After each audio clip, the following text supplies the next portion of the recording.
다 플래시 게임 다 사라졌어요. 꿈나무도 집 받는 거죠. 게임만 없으면 서울대 가고 막 스카이 갈 것 같죠? 절대 안 그러거든요. 법 만드는 국회의원들 그리고 규제하는 기관들 다 정신 차려야 됩니다.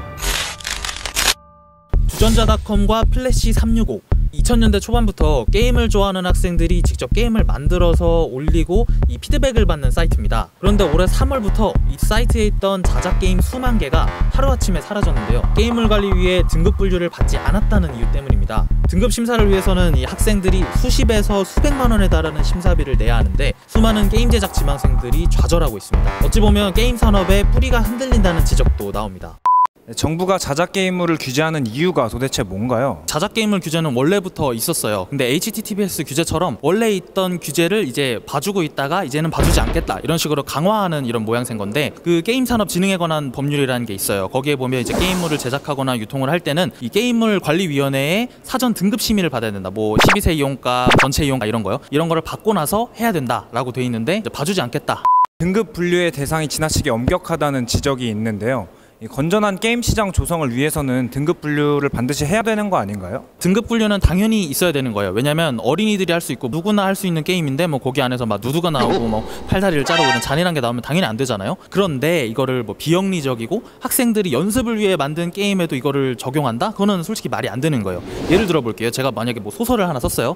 일기 같은 소설인데 이거를 써서 블로그에 올려서 다른 사람한테 보여주고 싶어요. 근데 갑자기 막 문체부에서 와가지고 아 이거 소설 써서 올리려면 자기네한테 돈 내고 심의를 받으래. 심의를 받고 나서 허가에 며칠 걸리고 막 하는데 그 다음에야 내가 그걸 공개를 할 수가 있대.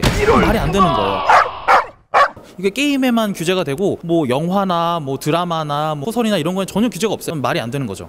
그럼 도대체 왜 게임 산업에만 이렇게 규제를 가하는 건가요? 예전에 뭐 바다 이야기 막 이때부터 게임이 뭐 도박이다 이런 사회적 인식이 안 좋아지기 점점 시작했는데 그 이후로 사실은 본질적인 문제를 따지고 보면 게임 업계는 힘이 없어요. 왜 힘이 없냐? 표가 없거든요. 모든 건 다 법률에 따라서 이루어지는 건데 국회의원들이 신경을 쓰려면 표가 있어야 돼요. 근데 게임 즐기는 사람 누구예요? 청소년이죠. 그리고 게임에 반대하는 사람 누구예요? 학부모예요. 내 자식이 게임만 없으면 서울대 가고 막 스카이 갈 것 같죠? 절대 안 그러거든요. 근데 이 게임만 없앤다 하면은 이제 그쪽으로 표가 몰린단 말이에요. 국회의원들이 절대 신경을 쓰지 않고 게임 업계는 그런 약자인 거죠.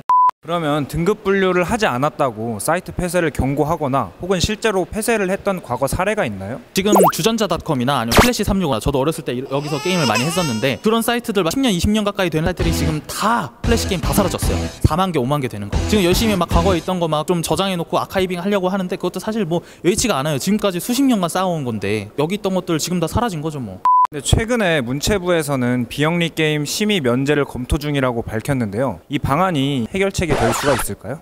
절대로 저는 이게 완벽한 해결책이라고 생각하지 않고요. 지금 문체부가 밝힌 게 단기적으로는 학생들이 만들거나 비영리적인 게임에 심의를 면제해주겠다라는 거예요. 근데 이게 심의를 면제만 해주지 이 올리는 사이트가 어디냐? 한국콘텐츠진흥원이나 이런 공공기관이 만든 사이트에다 올리래요. 이게 말이 돼요? 이거야말로 규제인 거예요. 요즘 어렸을 때부터 코딩 교육하고 코딩 학원 다니고 다 하잖아요. 그런데 우리나라 지금 어린이들이 게임을 못 만들게 해놨다. 그러면 산업 토대를 망치는 거죠. 예를 들어서 우리나라 e스포츠 강국이에요. 왜 e스포츠 강국이냐? PC방이 많아요. PC방에서 애들이 게임을 하면서 자기 적성을 찾고 적성되는 애들이 잘하는 애들이 프로가 되고 우리나라가 강국이 되는 거예요. 게임 제작도 마찬가지죠. 이제 그런 주전자닷컴 이런 데 올리다가 자기 재능을 찾고 올려서 만드는 건데 기반이 사라진다. 솔직히 업계에서도 이거는 정말 꿈나무도 씨 받는 거죠.